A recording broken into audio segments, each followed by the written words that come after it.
Welcome to the Grit.org podcast with Colby Harris and Brian Harbin. In these episodes, they speak to top achievers in athletics and business to understand the habits and mindset they apply in order to build more grit. I can! I will! I'm going to!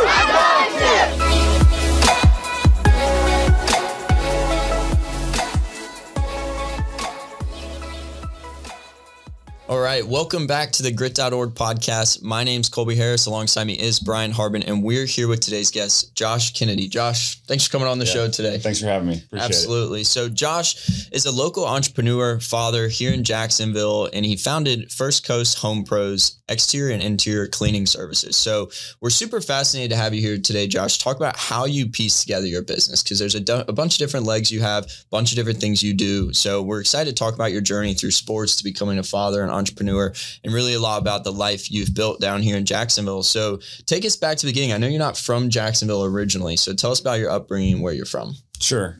Thanks for having me, first of all. So from Columbus, Ohio, went to Miami University, but my athletic allegiance still lies with the Buckeyes. So we're having a good season. It's interesting in the Big Ten right now. And so, yeah, I grew up a Buckeye fan. I was actually homeschooled through the fourth grade, and then I went to Worthington Christian Schools. From there on, graduated from Worthington Christian in 2001. Grew up sort of rural, suburban, kind of right in between. Live out in the country a little bit. I was one of those, when I took the bus to school, I was first one on in the morning, bright and early, last one off in the afternoon. Long bus rides. Yeah. So, but I have an older brother, younger brother, and it's interesting being down here. And Columbus is a great town, other than the weather. I mean, weather's a lot better down here. But although the last week it's been gray almost constantly, which reminded me a lot of back home. We were just talking about that on the way over here. We're like, gosh, I'm just glad the sun is out again. Right. That November, December area is when it's like, it's either going to be pretty sunny, a little warm outside, or dark, gloomy, rainy, gross. Right. Like, you don't want to go outside in it. Yeah. I was thinking this is what I'm trying to get away from. Right. Yeah. Yeah, so it's funny because I actually know Worthington Springs pretty well. I had a college summer job selling educational books and sold books in Worthington, and actually lived in Lancaster. It's funny because when I first got to Lancaster, I was calling it Lancaster because that's how it's spelled. Sure. But you're not from around here. I'm like, it's Lancaster. But yeah, no, just great people. And Worthington's it's a big suburb, right outside of Columbus, and just tons of families. And I'm always curious too, especially knowing now, we'll get into this a little bit later on, kind of your passion for coaching, but where did your passion for sports start? Any particular sports that kind of stood out for you, or what got you interested in sports early on? So my dad, he's a baseball guy. And so really, I mean, when I was a little kid, that was the first sport that I got into. He got injured playing football, so I was never allowed to play football, unfortunately. But that was really my first love. And in a lot of ways, my favorite sport. I love the team sport aspect of it. I mean, from the time I was a little kid, although I remember the first time I got on a good team. I'd been on a few mediocre to bad teams, and the first time as a kid I got on a good team, on the way home from practice, I was like, Dad, I don't know if I like these guys. I don't know. This is going to be tough. And that was the first time I got the we don't quit. Once you sign up for things, this is what you do. And that was a great experience. And we won the league that year, won the championship. And so that was my first taste of, it gets a little tough. And, I mean, that was the rule. I mean, if you sign up for something, you don't quit, you show up. So that was definitely a big part of it. And I think the fact that I learned that a little bit of tough coaching and, the teammates that had a little bit more of a competitive edge that maybe I wasn't used to. And I saw the value in that. I think it was useful that it came to fruition, where we had a really successful, fun season. Yep. golf I got into actually quite a bit later. In fact, I got into caddying first. So my bus driver, I told you first one on, last one off, we became friends. Mrs. Hess was her name. And she was into golf. Her husband was retired, and she'd bring me golf balls once I eventually got into playing, because he'd go hunt golf balls down. But I was 12, and it's like, I gotta find a way to make some money. We were just talking, and we'd talk. After the second to last kid got off, we'd talk. It's like a school friend. It really. I mean, we were friends, yeah. And she's like, well, there's that golf course right down the road. Why don't you check that out? So that was sort of my introduction to golf. Nobody in my family played, and then I got into it after that. Somehow, when I tried out in 6th grade, I don't even know how I made the team. I might have played 9 holes of golf before that. But there weren't that many kids that came out. I think they only cut a handful of kids that season. And similar mechanics to baseball. In a sense. Yeah. Well, that's one of the things, maybe we'll touch on later, but that's one of the things, the baseball swing and the golf swing, they really are, some argue about some similarities. I don't see it. And that was one of my youngest, Jacob, played golf for a while. I mean, he played pretty competitively, was a pretty good player. And then he started getting into baseball. And, that was sort of my one piece of advice. I was play any sports you want. But I'm not sure that these two mix. And so, I'm sure he'll pick golf back up later, but when you get into the intricacies of it, I would say, like, if you're trying to perfect both of them at the same time, it's like almost too much going on. Right. And that was actually what I was going to ask you next. So those were really your 2 main sports, correct? Golf, baseball, as you're going through into high school and things like that. So tell us more about that right there. Telling about what you kind of recommend now for your son, Jacob, and combine the two. Tell us about your time as a golfer and playing baseball as well while you're going through school. Sure. Baseball, I love the team sport aspect of it, being with the guys. We always had just so much fun. Golf is definitely, it's very different. You're on an island, right? But I came to love the game golf. I came to love the game pretty quickly. I mean, I really fell in love with it. And there's a lot you can learn from both sports, but I always tell people, my dad gets irritated when I say this, because he's like, you were a pretty good baseball player. But I always tell people, I wasn't a great baseball player, but I was a good pitcher. And I really, the similarities between golf and pitching, there's a lot of similarities there, because, both of those are as much or more mental than physical, really. It's golf, pitching, field goal kicking, I view those as there's similar personality types, right? And that definitely fits my personality. I had 1 home run in high school, so I wasn't, I just wasn't a great hitter, but pitching was sort of my thing. I love getting guys out. So growing up, learning that, and then again with my youngest, he's a good hitter in baseball, but it's like the swings just they really are different. They're rotational, and the similarities kind of end there, I'd say. So it's really just like having the basic muscles. Cause anybody that used to die hard, play baseball in high school that now has picked up golf that like I hang out with, the big drivers, they're hitting pitch and wedge 160 yards, 170 yards. They're the guys that just go up and DeChambeau every ball, hit it as far as they can. And it might not have the highest success rate, but they're always 50, 60 yards ahead of me. It's funny, I'm sort of a geek when it comes to swing mechanics with both swings. Coaching youth baseball, I've had to really dive into that. And as I pursued golf as an amateur, I really kind of went on a mission to figure out how good I could be, because I felt like, in part because of playing the two sports together, I didn't really have that opportunity, you know, and also in part financial growing up. I mean, golf's an expensive sport. But I really dove into the swing, the mechanics, and it's amazing to me when you watch a former baseball player, excluding pitchers. If you notice, when you watch the celebrity golf tournaments, usually the former baseball players that are playing, they're usually pitchers. And I think that's in part because, you know, if they're just pitching every however many days, they've got time off in between. But it's also in part because they're not focused on hitting in baseball, right? I don't know. There are similarities, I'd say, but more differences than similarities. Yeah. And with baseball, you really need that level swing. I think I'd heard too, some of the middle schools are having the boys play softball. And I'm like, man, if you really want to screw up a baseball swing, start getting these kids into softball, where you have to, you know, undercut in softball to get that angle.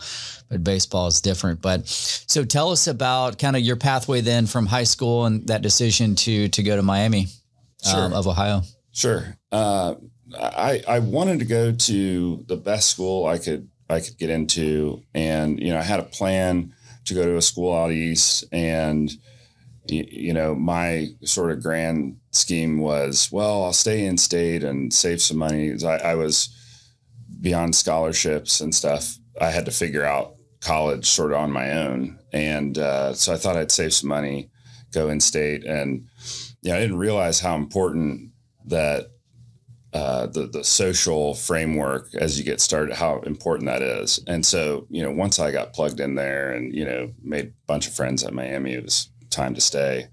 But went to Miami. Miami's just was a good school. Some people say, why didn't you go to Ohio State? And, you know, Miami was just far enough away. It's 2.5 hour drive from Columbus. So that was, you know, to me appealing, and it was a great school. So we visited tons of schools, of course. And that was a good process. You know, for anybody that's in high school and considering where to go, I mean, I would highly suggest take advantage of it. You know, go visit lots of schools, get a feel for, you know, not just what the campus looks like and, you know, all that, but just get a feel for the culture at the school. That's important. With our kids, we've even done that here in town. You know, went to, I mean, almost every school to consider. Just feel it out. Yeah. And I think for young people considering where to go to college, they should do that. It was fun. My mom and I went around to all kinds of different colleges, and, you know, for athletes getting recruited, you know, it's even better. You know, 'cause you're going to get to go check out all these places and on a different level and sort of get taken care of while you're doing that. So, you know, I would highly encourage to explore. And for me, both where I went to school and with our kids, you know, going to school here in town, once you've kind of visited lots of places, to me, the right fit was pretty obvious.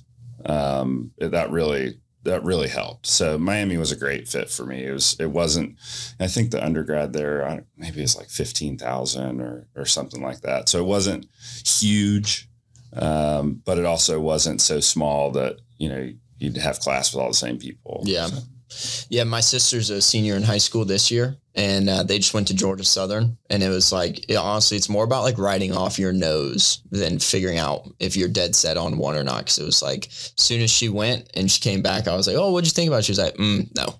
Like, I'm definitely not going there. So you can kind of get that feel pretty quick if you can just get boots on the ground and go check it out.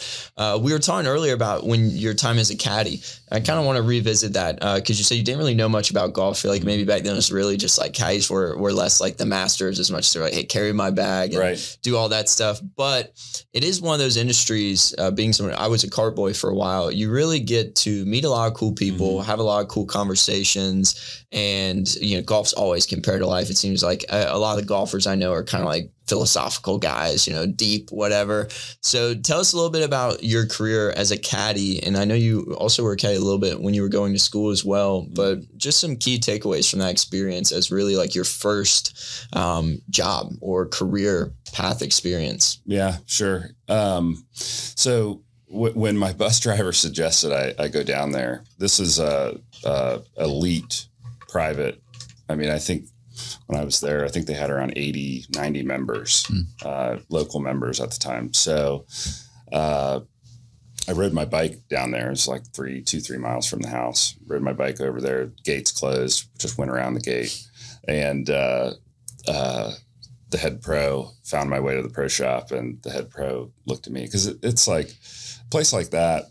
It's professional loopers who are working there. They're not having kids. It's not Caddyshack. It's professionals, guys who go down to South Florida in the winter kind of thing. And so he looked at me and he's like, "Hey, I'll take down your number in case, we have an outing or something where we need some extra help, but you should go get some experience somewhere else." And when I got home, there was a message like, "Hey, come back." And the owner had seen me either coming in or leaving. John McConnell, the guy he's Worthington Industries, big company, Columbus Blue Jackets. He's sort of a legend philanthropically in Columbus. And he saw me and what was that kid doing? And the guy told him, he's like, "Hire that kid." So I ended up caddying for him and usually his wife almost exclusively that summer. He sort of took me under his wing and, really sort of showed me, the ins and outs. And his whole thing was hustle. I mean, that's all he wanted to see is just work your tail off. And along the way, he taught me a lot. I mean, taught me a ton. So, from there, to me, I would say the biggest thing that I learned caddying was, again, I came from a middle class family. Money was always tight, and sort of earn your way mentality. And frankly, I was intimidated. I mean, the people that I was working for were, the elite and big time. Yeah.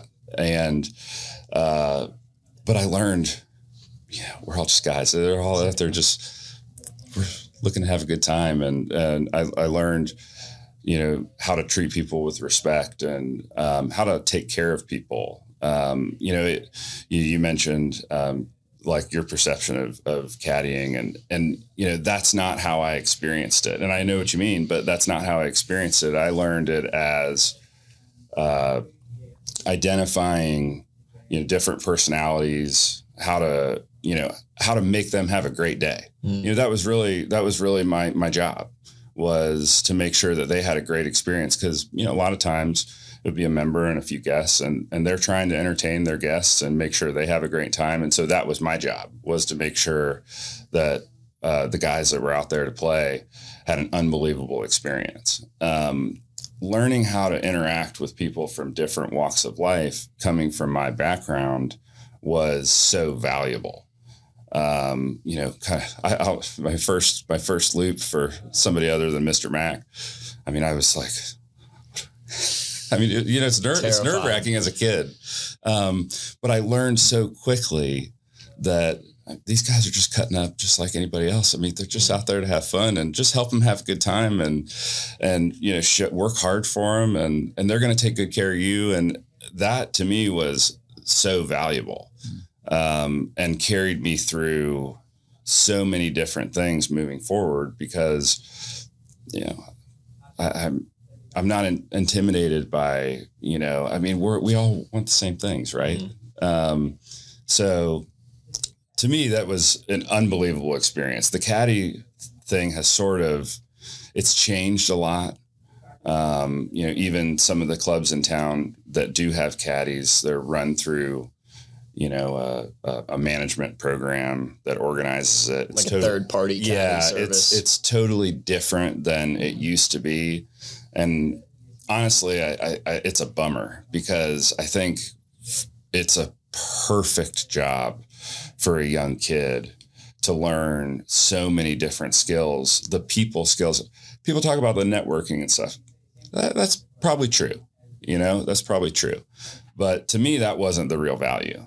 As a young man growing up, learning how to interface with these guys was key. I was going to say, you have to learn how to start a conversation before you can build a relationship, Right. Just that getting through that first little hump and conversating with these guys. And like you said, making sure that they have a good time. You're like the front line of defense for the whole day. Sure. And I'll tell you, it's different from group to group. That's the other key. You have to learn to be dynamic, because there are some guys that, you speak when spoken to, and that's it.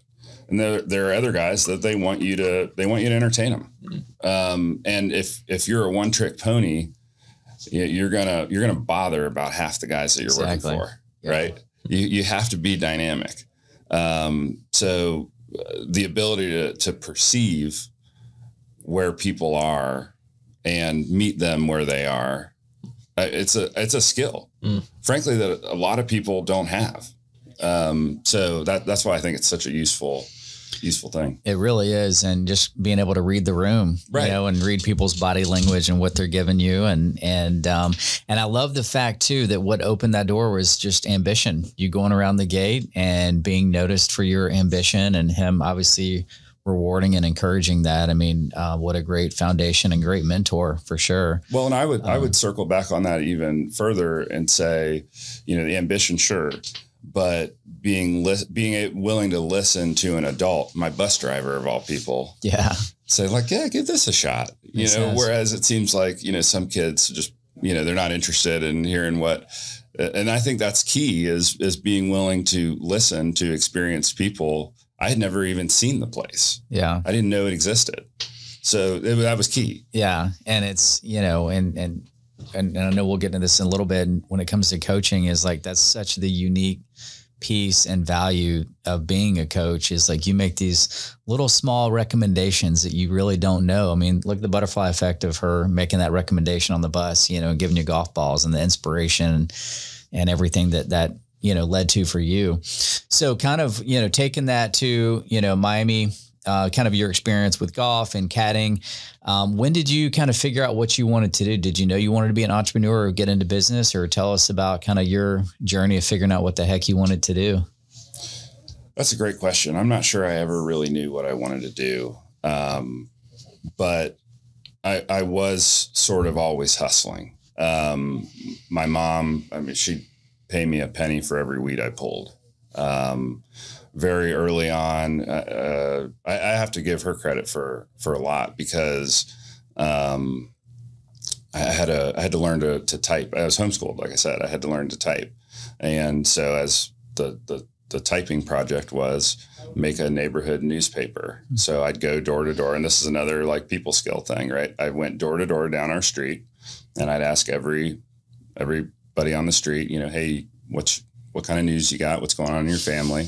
Take my notes down. I'd type it up when I got home. Here's the news for every family. And then my dad would take it to work, copy it, bring it back. And then I'd go door to door and I'd sell it. I forget what I sold it for, a quarter or 50 cents or $1. What I don't remember, but then I'd sell them the news. And of course, everybody thought that was so cute, little kid doing that. But really I would say that was the start. Honestly, was learning like, oh, wow, I just made $10 doing that. And all I had to do was something I had to do for school anyway. And, learn to monetize it. And that was her idea. But in college, I was in the business school, studied stats, and they had a capstone requirement, and that was an entrepreneurship. I chose an entrepreneurship path. And we did a consulting project for there's 2 or 3 other students and we did a consulting project for a manufacturing company outside of Cincinnati, and that went through the SBA. And we actually placed, I don't remember what it was, whether we won or second or third or what, but we placed in a national competition for our consulting project.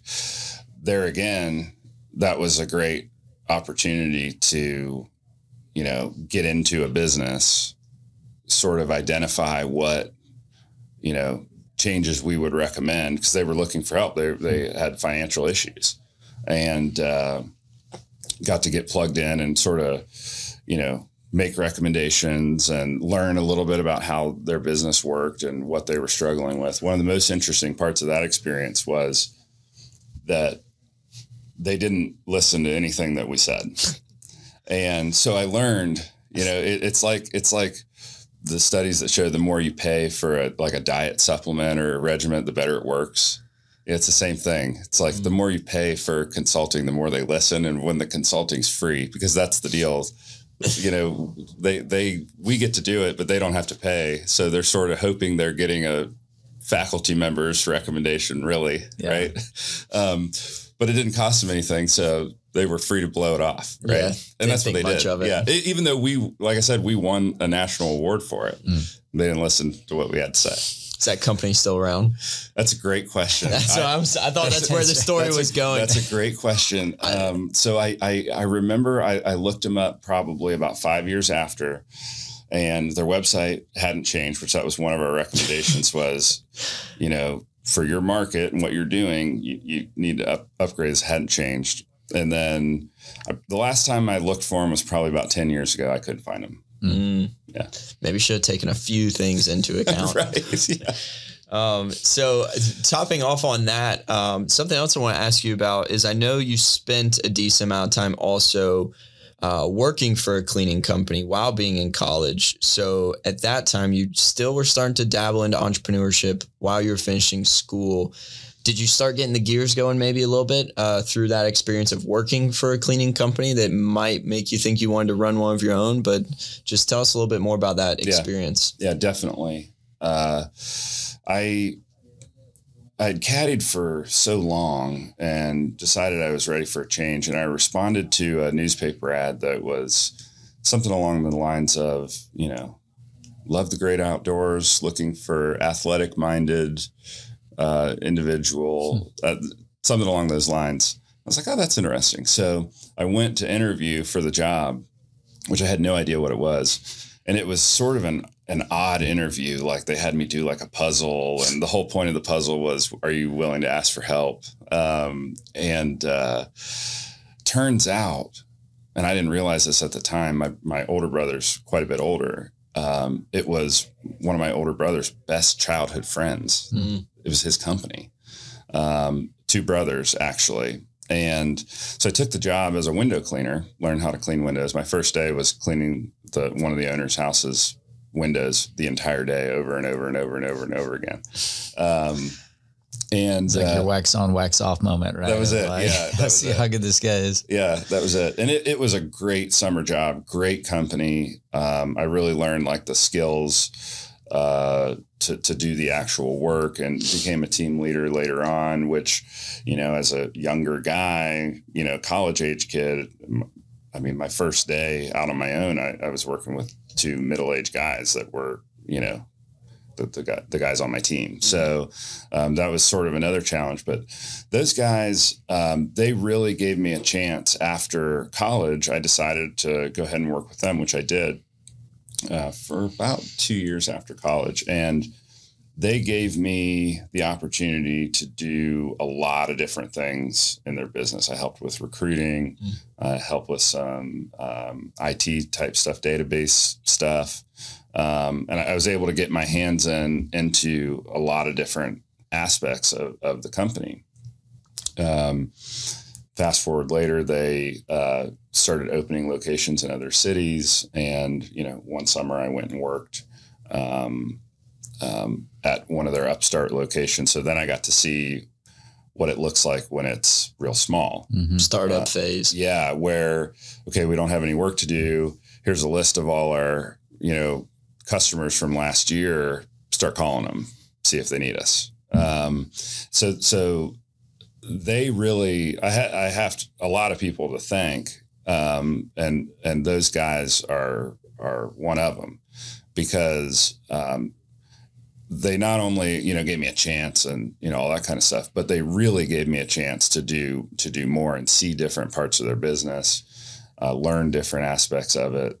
And, certainly by the time, my time was done there. I mean, I knew a lot of what I needed to know as far as how to run that type of business.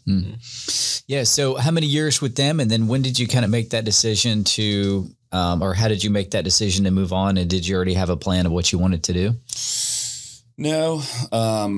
In fact, when I wrapped up there, I really had no idea what I wanted to do. Why did you end up leaving? Just knew it was time to kind of move on? Yeah, it was less work related, more personal. And it was time to get out of Columbus. I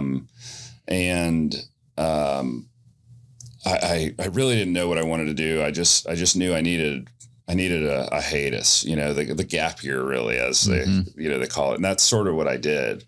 I found this was actually in the winter, but this is when I found a job as a camp counselor in Maine. And normally it's all filled up, but they had an opening sort of last minute. I interviewed for the job. I got it. And not long after that, drove up to Maine for my first summer as a camp counselor, which was another experience. That being from the Midwest, camp's not big there. East Coast, really big. Here, it's some kids do it. They'll go to North Carolina or whatever. In the East Coast, I mean, it's huge.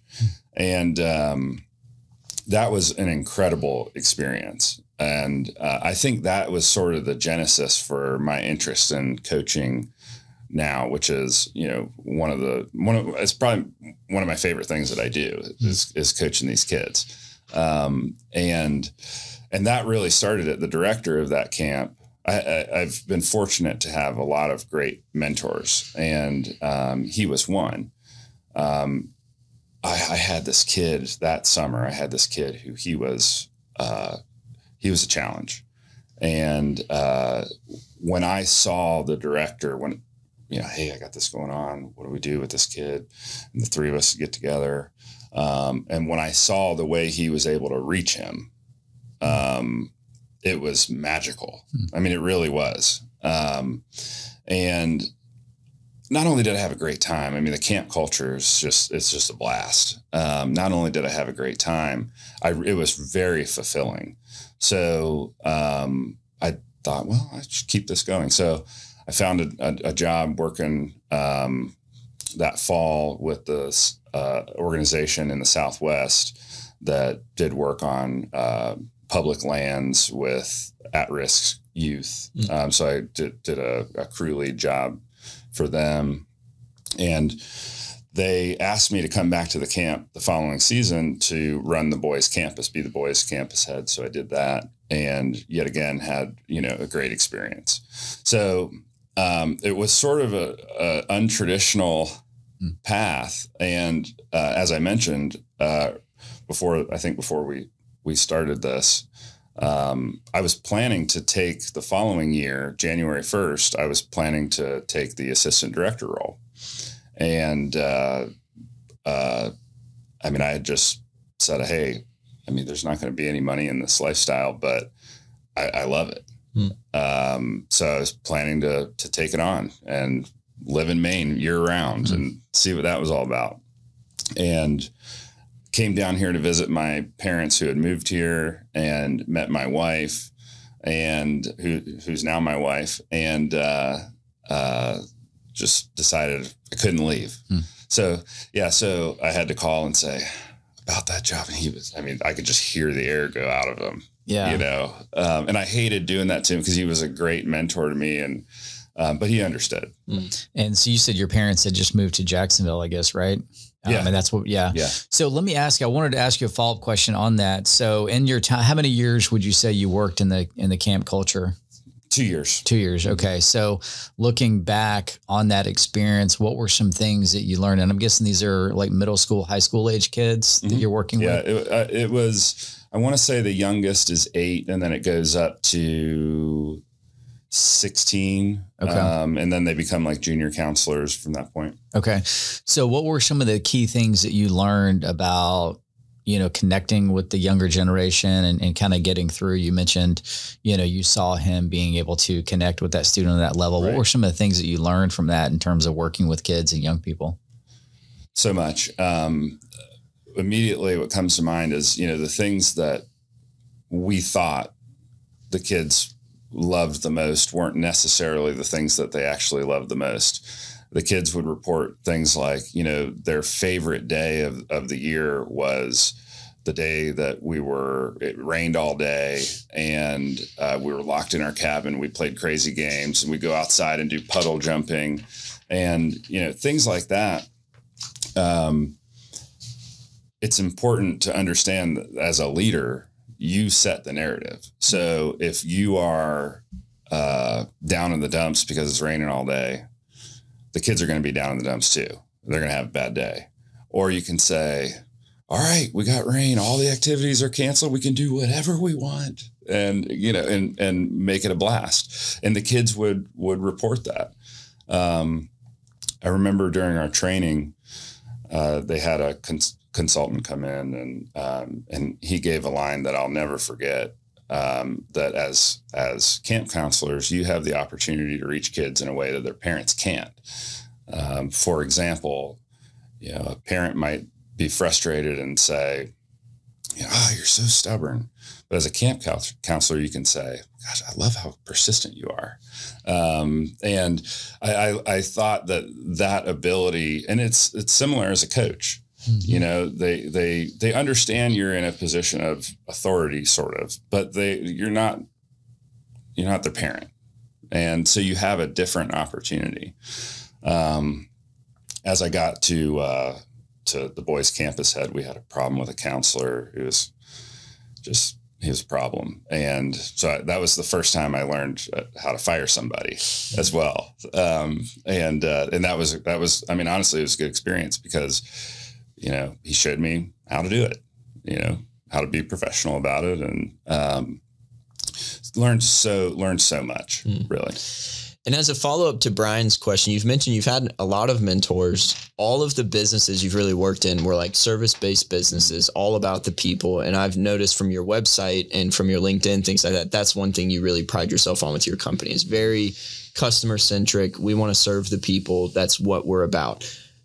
All these mentors and people you've interacted with throughout that process of these first jobs you had, what would you say is one of the best piece of advice you got about being in a service-based business, or, just working with people in general that you've kind of incorporated now into your business? Mm-hmm. I would say, honestly, simple things. For example, accountability with respect to scheduling. I'll never forget when I was going door to door, passing out flyers for window cleaning when I was first here, and guys like, yeah, that's great. Let's go ahead and let's do that. And I looked at my planner and said, okay, we'll be here next Tuesday at 8. He's like, oh, anytime. You can come whenever you want. I'm here anytime. It's like, no. Next Tuesday at 8, I'll be here. And that mentality has carried us a long way, of just say what you mean what you say. Nothing makes my mom angrier than that if they don't show up. Right. Exactly. I think that's like most moms are people of authority in the household. It's like, I had all these other plans to do today, and this guy was supposed to be here 30 minutes ago, and now he's thrown off my next 10 hours of plans. Yep. And we're not perfect. Sometimes things do come up, but it is amazing how the attitudes in, I'll say, the South are different. And that has definitely been a competitive advantage for us, because, we sort of operate by a different maxim. And, as far as how, mentors have, I've been so fortunate, from an entrepreneurial standpoint. One of my high school baseball coaches, he really helped me with a lot. And in fact, post college, I really didn't know what I wanted to do. And he's a very successful, guy, and, asked if we could go to lunch and talk about it. And, his message was really pretty simple. And I still have the email he sent me afterwards. I asked him, hey, remind me of these points. And I still have the email. But his message was pretty simple. You got to figure out what you want, how you're going to get it, and who can help you. he made the comment, and this is true. Business really is a battle, and you need people with you who will have your back in the battle. The other piece is, sometimes you find yourself in a hole, and you look around and you're the only one holding a shovel. Right. Mm-hmm. And so that sort of mentality right there with respect to entrepreneurship, I don't think, there's anything more valuable than that, is understanding that, okay, maybe I'm the one who got myself into it, maybe not, but I'm the one who's got to get myself out of it, whatever it is. Yeah, I love that.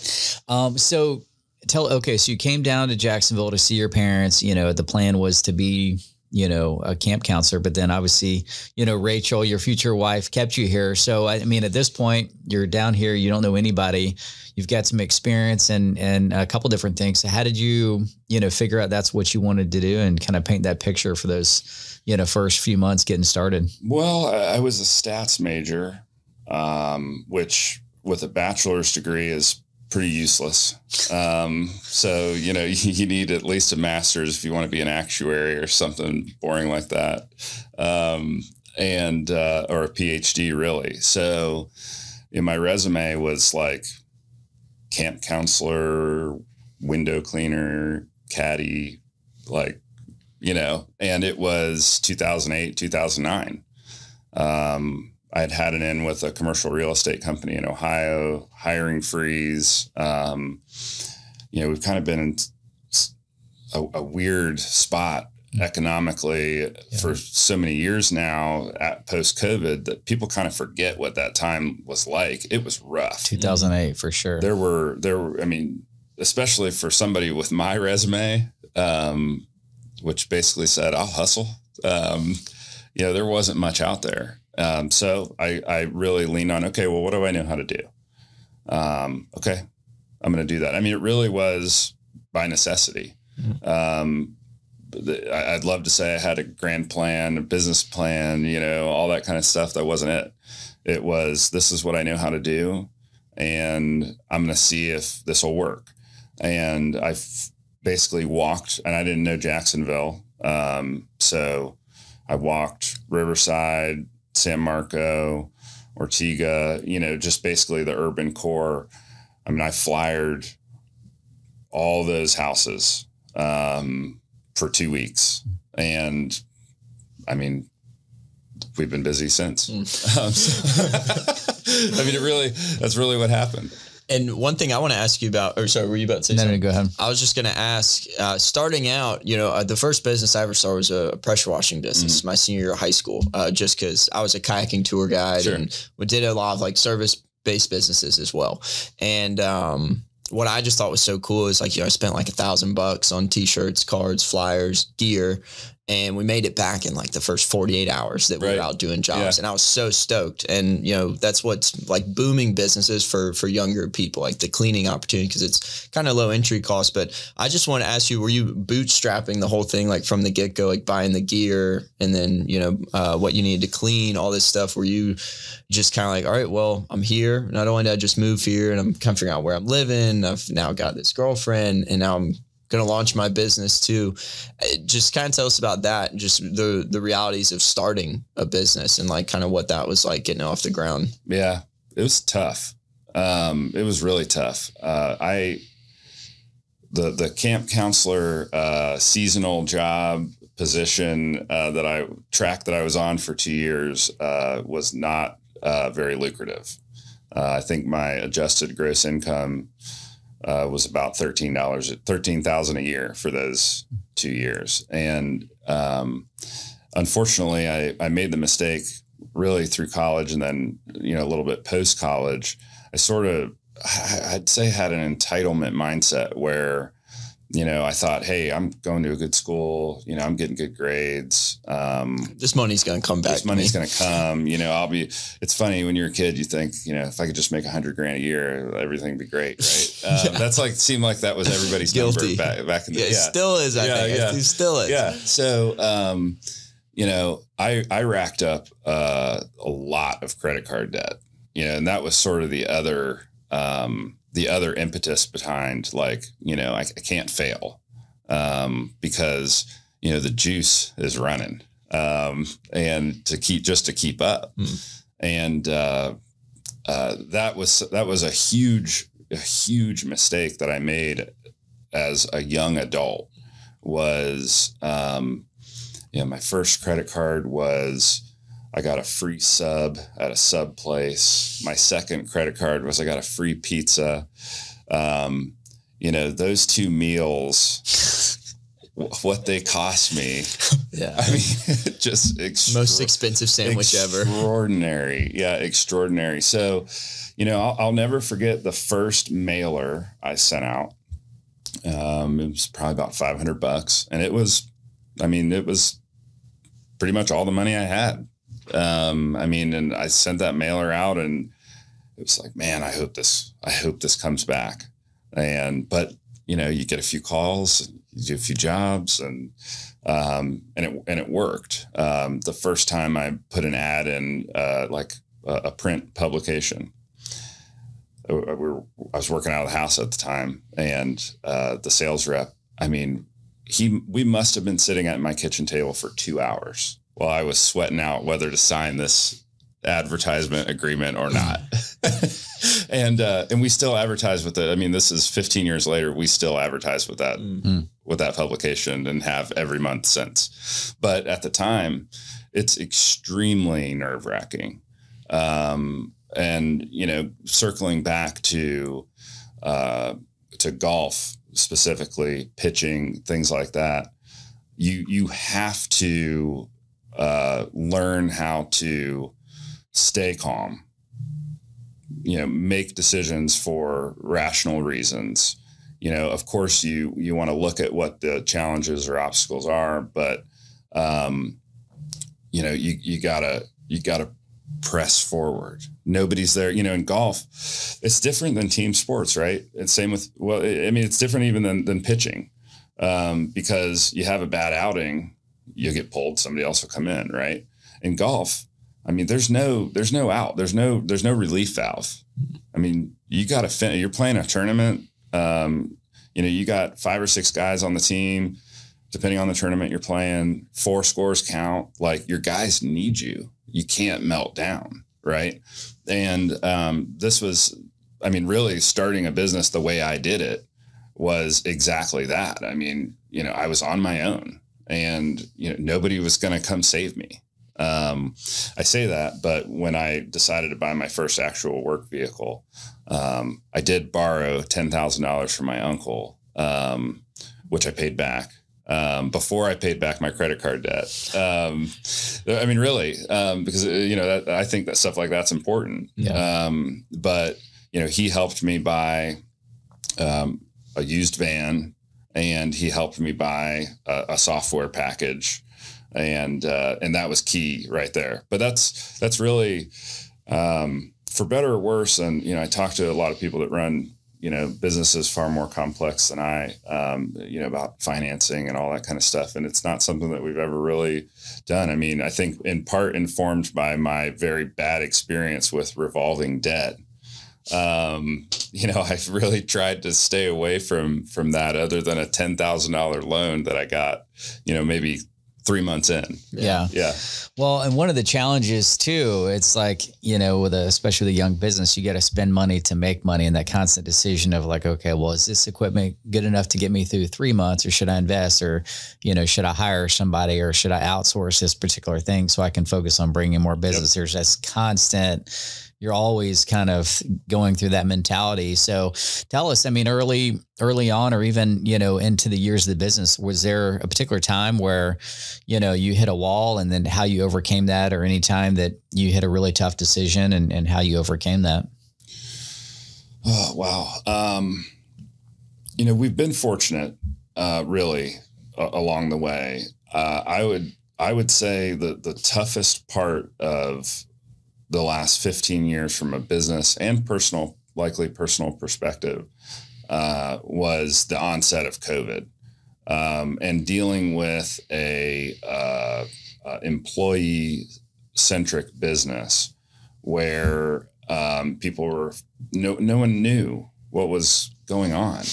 People were afraid to come to work. People were afraid to have us in their homes. I mean, we had portions of our business that just basically vanished overnight. And there was a lot of uncertainty about, just what the financial picture looked like at a macro level. And, in my business, that was time to, I was getting there early every morning and, we put in place all these different protocols and, the fact that we're not a, large corporation, it's the same mentality where, nobody else is going to do it. You have to step up and make sure that, things get done. Your bills are getting paid, your people are getting paid, they're getting taken care of, all that kind of stuff. That to me was by far the toughest time. And it's, to me, what gets you through situations like that is I look at it like, just put your nose down and, look up in a year or two and see where you're at, Yeah. I was going to ask too, because, you guys have since and maybe kind of explain, to our listeners, like the different services that you guys offer. And I'm guessing it kind of naturally evolves over the course of time. You're there to do one service and they're like, hey, can you do this? And you're like, part of you is like, no, but I can figure out how to, right? And you just launched another business inside of it. So kind of walk us through all the different services you guys